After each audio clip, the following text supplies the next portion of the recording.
Então tá. Bom dia, pessoal. Estão me ouvindo bem? Tranquilo? Tá bom. Bom, então, eu sou o Alex, mais conhecido como Garzão. Estou aqui para representar o time de arquitetura do PicPay, não é? Até dentro dos meus colegas deve ter o Luiz aí, imagino que está na plateia ainda. Levanta a mão aí, Luiz. É o cara. Enfim, o Luiz participou ativamente do projeto aí, né? Então, enfim, quiserem trocar ideias depois, tanto eu quanto o Luiz aí, estão por dentro aí. Vamos lá. Bom, só voltando um pouquinho. Bom, a ideia aqui, então, é falar sobre o Gandalf, né? Que é uma proposta de um BFF genérico, né? O que a gente vai ver aqui? Então, basicamente, então, um pouco sobre o que é um BFF, né? Só para poder contextualizar todo mundo, não é? Como surgiu o projeto, né? Qual é a ideia? A gente falar um pouco sobre a arquitetura dele, não é? Alguns exemplos e algumas considerações finais. Enfim, eu costumo colocar esses slides, esses desenhos aqui em vários, né? Porque realmente é isso aqui, não vai dar tempo para detalhar tudo, não é? Seja por imperícia minha ou por falta de tempo mesmo. Mas assim, eu vou deixar meus contatos no final, pode me pingar, me adicione em redes, vamos trocar ideia durante o evento, eu vou estar aí todo evento também. Estou aberto aí para trocar ideias e conversar. Bom, quem sou? Bom, então eu atuo no time de arquitetura que tem, né? Casado, 4 filhos e alguns pets. Cara, e eu acho que como muitos dos que estão aqui, né, cara, são apaixonados por tecnologia, não é? Então, coisas que eu amo de paixão, assim, linguagem de programação, estudar linguagens, né? Desenvolver todo esse ecossistema. Por linguagem de programação entra compiladores também, máquinas virtuais, geradores de código, são coisas que eu acho bem bacana. Se alguém quiser trocar ideia sobre isso aí também, estou bem aberto aí, não é? Sistemas de alto desempenho no geral, não é? Então, é uma área que eu atuo há bastante tempo e gosto muito, não é? E aí entra toda uma categoria que eu chamo de projetos desafiadores, né? Enfim, são infinitos aí, né? Tá, mas vamos lá, então. O que é um BFF, não é? Bom, não é um best friend forever, mas podia ser. Isso aqui até foi uma tirinha da Shame, né? Que até é uma dos organizadores do evento aí, não é? Mas o BFF basicamente é um back-end for front-end, não é? É um padrão arquitetural. Ele começou a ser definido e cunhado pela SoundCloud em 2013, não é? Acho que a primeira, talvez, post público, acho que foi em 2015, mas ele começou em 2013, não é? Internamente, né? Mas qual é a ideia de um BFF no final das contas, não é? É melhorar a experiência do usuário. É basicamente isso. Isso é um resumo. Só para tentar equalizar, assim, o que seria digamos, uma arquitetura, uma plataforma que não tenha BFF, não é? Por exemplo, a gente pode ter vários front-ends.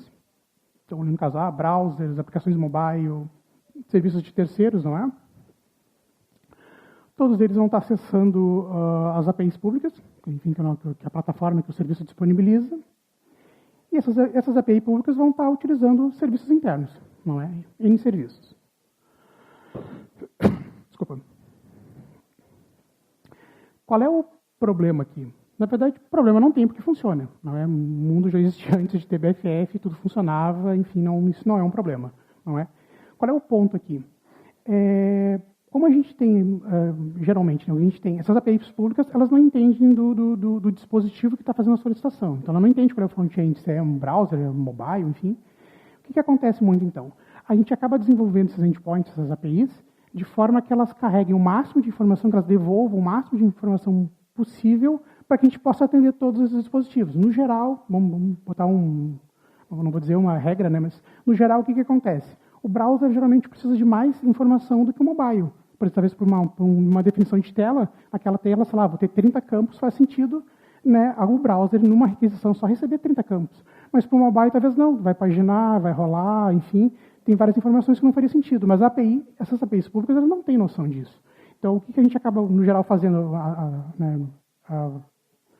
a turma de back-end, digamos assim, acaba fazendo, vamos jogar para cima. Então, nesse endpoint, eu retorno 30 informações e o mobile não quer ele que descarte. Não é? Na prática, é muito comum isso acontecer. Indo nessa linha, então. Então, o que faz um BFF no final das contas, né? Imagina que a gente tem, então, um software cliente qualquer.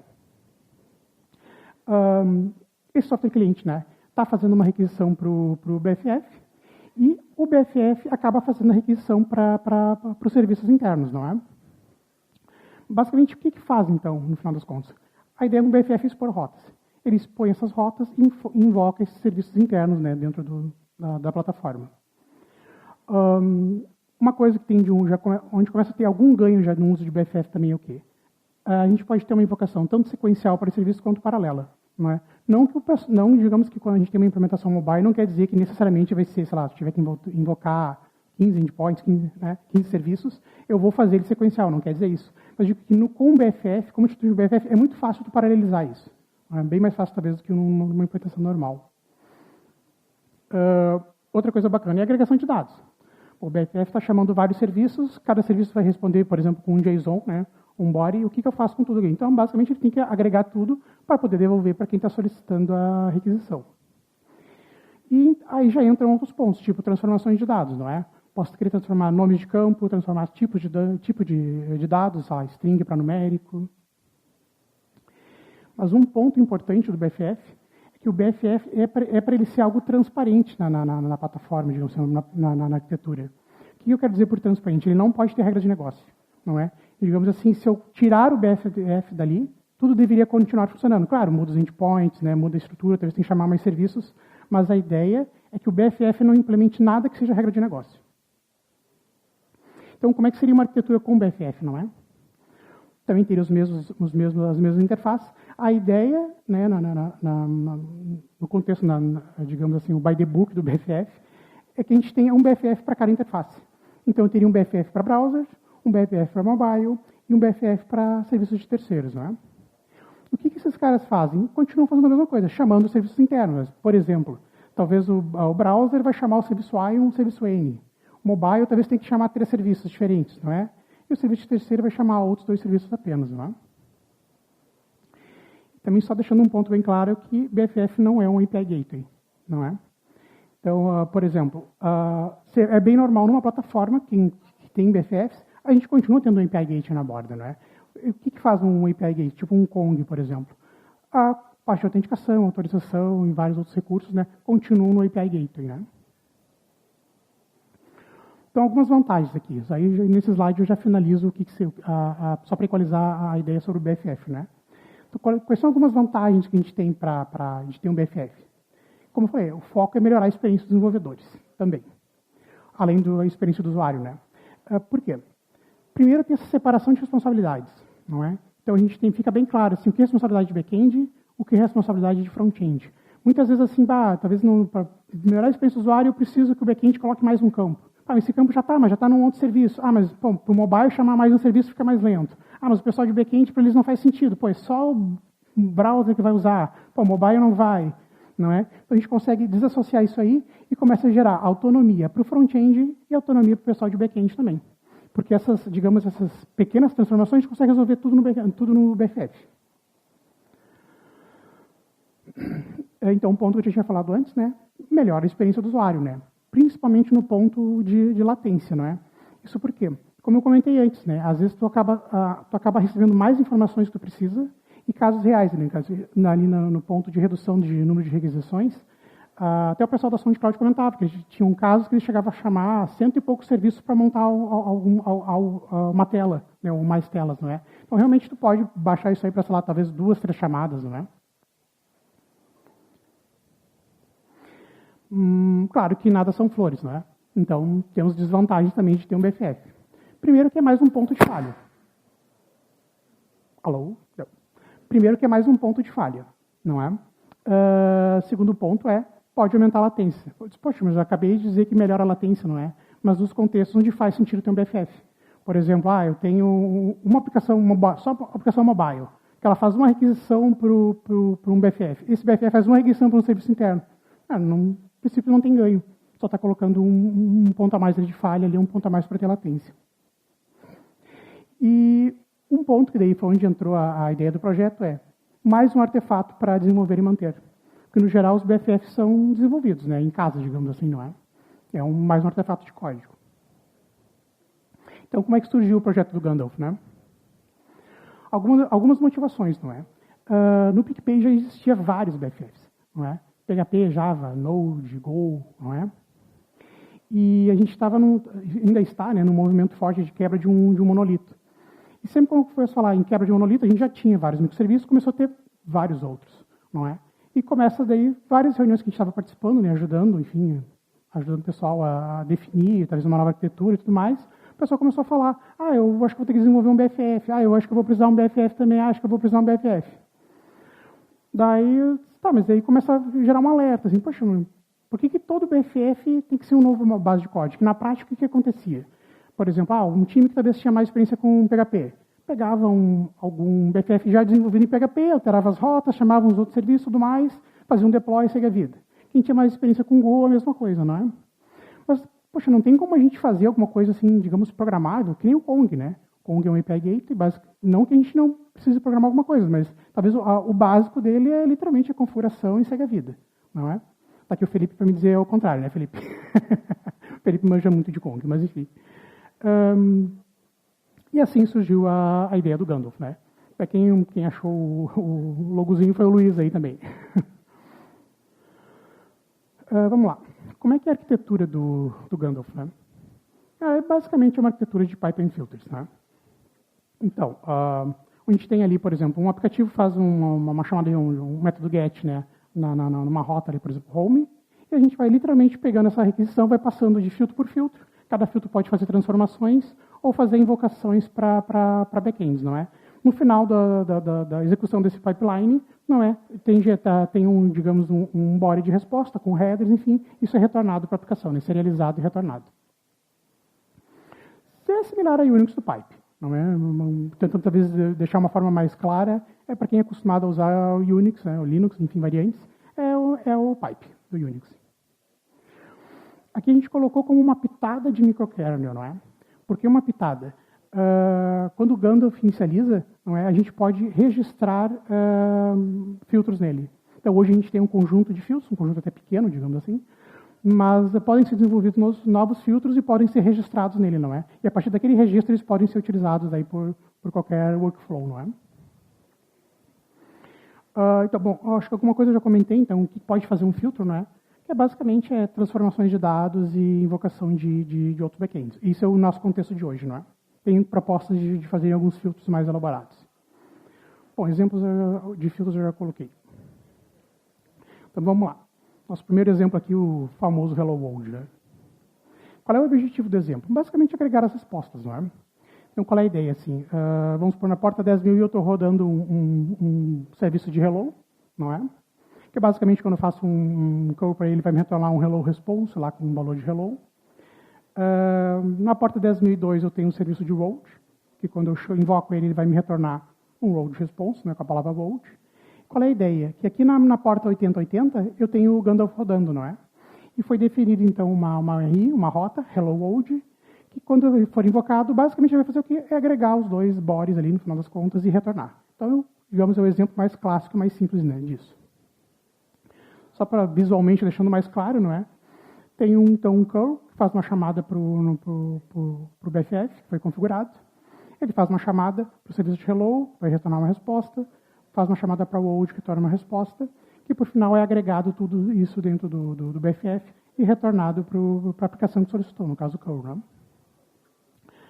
Aqui é como funciona a estrutura do Gandalf, a estrutura de configuração dele. Basicamente é um YAML. Né? A gente chama ele de workflow, mas é um YAML no final das contas. Né? Basicamente, o que a gente tem aqui? API version, né? V1 só, por enquanto. A gente tem um timeout. Não é? Esse timeout é um timeout global, mas ele pode ser redefinido por, digamos assim, por pipeline. Não é? A gente tem uma seção onde a gente define todos os backends. Até um disclaimer. Né? Quando a gente começou a montar a apresentação, a gente se ligou que, tanto na base de código quanto na base de configuração, a gente viu que a gente estava usando o termo errado. Deveria ter usado serviços, não backends. Né? Tanto que o BFF fala sempre, o BFF acessa serviços, não backends. Né? Enfim, daí já estava meio que no 45 do segundo tempo, né? Então está previsto para a gente pegar e mudar, enfim, refatorar código, enfim, tanta configuração e tal. Mas entenda que nessa listagem de backend são os serviços que estão disponíveis. Né? Mas basicamente para cada serviço o que é? É o nome do serviço e a URL que ele atende. A gente também tem então a lista de pipelines, não é? O que é uma pipeline? Tem digamos, um nome bonito ali, né? Um pipeline 1 ali, por exemplo, e a gente define a URI, qual é a lista de métodos que ele atende naquela URI, e depois a lista de passos, né, de steps ali, que são executados para poder suprir aquele pipeline, não é? Vamos lá, então, um exemplo de como é que seria o nosso Hello World aí, não é? Então, lá, primeira parte, API version, timeout. E aqui, por exemplo, eu estou definindo. Lembro que na porta 10.001 eu tinha um serviço de Hello, na porta 10.012 o serviço de World, não é? Então, basicamente, eu defini aqui os dois backends, não é? E como é que é o nosso pipeline aqui deste Hello World, não é? Então, aqui, basicamente, então, a gente tem um nome, né? Hello World, é o RI, onde ele atende, e tem ali a lista de passos, não é? Lista de filtros, na verdade, que são executados, não é? Então, ali tem um filtro que é uma chamada para o backend, que a gente está definindo é o backend o hello, na sequência o backend road, não é? Deixando bem claro que aqui a gente chegou talvez no que seria o objetivo do projeto, que é só configuração. A ideia seria o quê? Cara, se algum time quer utilizar um BFF, a ideia é que ele não precise programar nada, seja só configuração, né? Bom, aqui vamos ver se está funcionando. Deixa eu ver isso daqui. Está muito pequeno.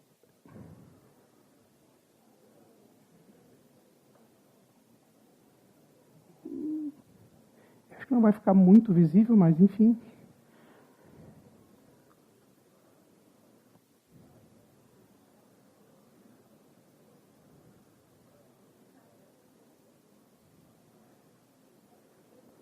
Aqui é só para mostrar que temos ali os nossos dois serviços rodando aqui.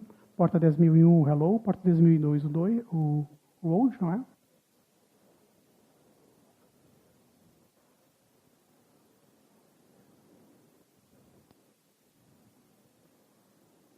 Aqui na porta 8080 tem o Gandalf, né? Então, como eu falei, o exemplo mais simples, né? Mas basicamente ele pegou, agregou os dois bodies, né? E retornou.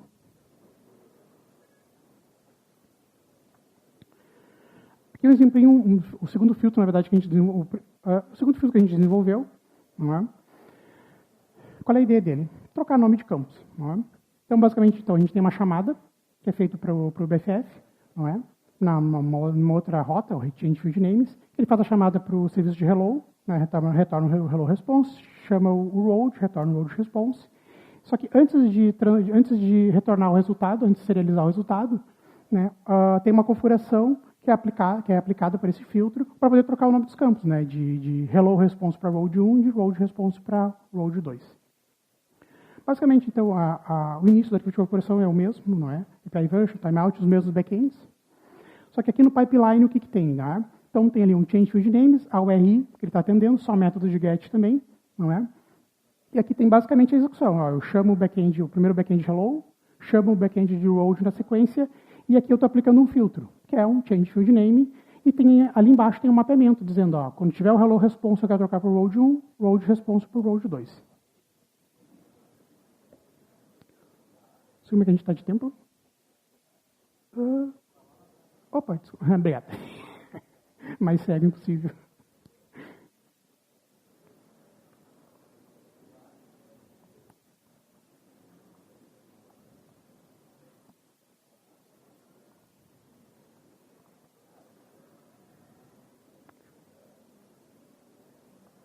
Ops. É isso. Bom, o terceiro exemplo é basicamente igual ao anterior, né? Mas se for olhar agora até pelo fluxo que eu coloquei, a gente tinha uma invocação sequencial, né, dos backends, não é? Então, qual é a ideia nesse carinha aqui? A gente faz uma chamada para o BFF, só que ele faz a chamada paralelamente aos dois serviços, não é? Aguarda a resposta dos dois, respeitando o timeout definido, não é? E também faz a mesma troca, faz a execução do filtro para trocar os nomes, não é? A questão de configuração também, essa configuração inicial é a mesma. O que a gente tem de diferente aqui, não é? Nos steps, a gente pode definir um new pipe. Esse new pipe, no final das contas, o que é? Para cada um dos steps que estão definidos ali dentro daquele conjunto de new pipe, ele executa uma routine separada, não é? Então, ele tem um work group. Quando ele encontra esse new pipe, ele dispara as routines em paralelo e aguarda elas finalizarem respeitando o timeout definido, né? Seja o timeout do pipeline ou o timeout global.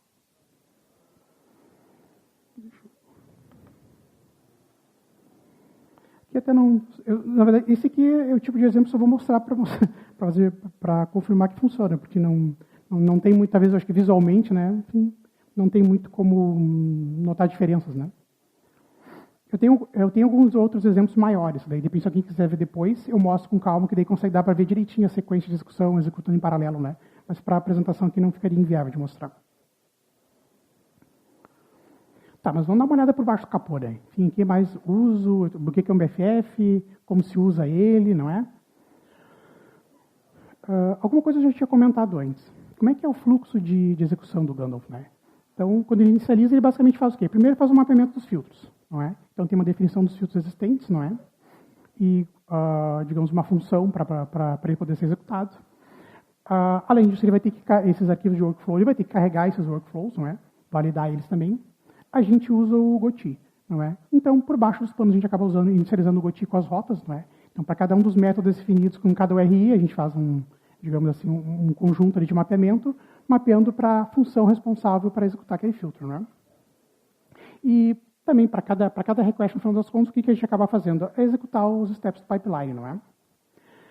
Aqui, claro, para poder condensar na apresentação, eu comecei a cortar, digamos assim, enfim, tratamento de erros, enfim, não é? Acabei tirando tudo fora, porque coisas que talvez não faziam muito sentido, por exemplo, a gente usa lá nesse cenário aqui, New Relic, não é?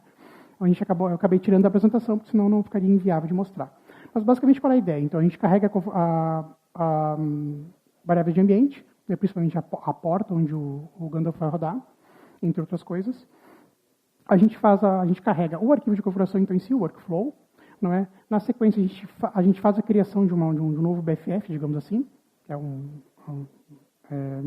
enfim, é um objeto que a gente tem definido, faz o setup de todo o pipeline, não é? Configura o servidor, né? Enfim, configura o Gotee para poder executar e faz a execução dele na sequência, não é? Aqui também, né? Tive que filtrar bastante para poder reduzir, comportar o código, não é? Mas o que faz esse setup pipelines aqui? Basicamente, a ideia dele, então, nesse trecho aqui, a gente pega para cada um daqueles backends que estão configurados lá, nossos exemplos era só o hello e o old, não é? Pega os dois backends e faz uma inicialização dele e agrega eles dentro do nosso objeto de BFF. A mesma coisa para os pipelines definidos, não é? A gente carrega todos eles, valida os dados, valida, enfim, se o backend existe, enfim, qualquer outra informação que possa estar faltando, alguma configuração, e agrega eles dentro do BFF para poder executar os pipelines da sequência. Aqui é basicamente o que a gente faz a configuração do Gotee, não é? A gente tem ali logo no início da função, a gente tem uma rota de health path ali, não é? Mas fora isso, nesse trecho aqui é onde a gente realmente pega e configura no Gotee para cada uma das rotas qual é a função de filtro que também ele vai ter que disponibilizar e executar ali. Aqui é basicamente, a gente está realmente disparando aqui o servidor em algum momento, né, que é o Gotee, né, fazendo com que ele atenda na porta que foi definida, não é? Aqui também condensei, não é? Basicamente, o que é a nossa random func? Basicamente, então, a gente cria um contexto ali, que é um contexto de Go, né, o pessoal já estava falando antes bastante. A gente também tem o que a gente chama de HTTP context, que é um contexto específico do Gandalf, não é? Para que ele serve? É ele que carrega todas as informações desde quando chegou a requisição, então para poder ler o body, request parameters, headers, não é? E é esse HTTP context que vai passando literalmente, digamos assim, de mão em mão, que seria entre todos os filtros, não é? Então ele vai passando e ele que no final vai ter o dado que vai ser retornado na requisição. Bom, enfim, também tem, então, para cada execução, ele também vai ter uma lista de steps que foi configurado, e ele vai executar um a um dos steps, não é? Caso ocorra algum erro, ele vai ter algum tratamento. E no final, ele vai pegar, então, essa saída, que é o resultado que está em HTTP context, serializar ele e jogar de volta. Mas falei bastante de filtro, não é? O que é um filtro? Basicamente, ele tem que respeitar, digamos, uma interface, ele tem que implementar uma função pré-definida, não é? Que basicamente essa função recebe o quê? Um contexto, não é? O HTTP context, que daí ele, como eu falei, cada filtro recebe essa informação e retorna para poder ser passada para o próximo filtro. E também tem uma config, que essa config aqui nada mais é do que aquela configuração que está lá no YAML, né? E esse trecho de código aí também abstraído é basicamente o que a gente chama de um registro de filtros, não é? Então, é um map de string, né, para essa filter func, que basicamente tem o quê? É o nome do filtro, que é o mesmo que a gente consegue enxergar lá no YAML, e qual a função que realmente implementa a execução daquele filtro. Aqui é a implementação real de um filtro, né? Tanto que ela é pequena, tanto que cabe numa página aqui, não é? Que basicamente é o que eu tinha comentado. Por exemplo, a gente recebe um contexto, um HTTP context e a configuração. Há um disclaimer. Ou mais um refactor, na verdade, a gente vai ter que fazer. Aqui, quem for olhar esse código aqui, talvez quem está de fora do projeto, talvez não tenha ideia, mas isso aqui foi mal definido. Porque pensa assim, hoje um filtro, ele tem que ter noção se o que ele está recebendo é um objeto ou uma lista de objetos. Mas não faz sentido. Cara, é um filtro genérico, ele tem que processar objetos, não interessa se é lista ou não é? Então, que está na nossa lista de refatorações, a gente extrai isso aí, e a camada que chama os filtros, ela vai ser responsável por ver isso. Pô, é um objeto, ok. Se é uma lista, eu chamo o filtro várias vezes para ele processar cada um dos objetos.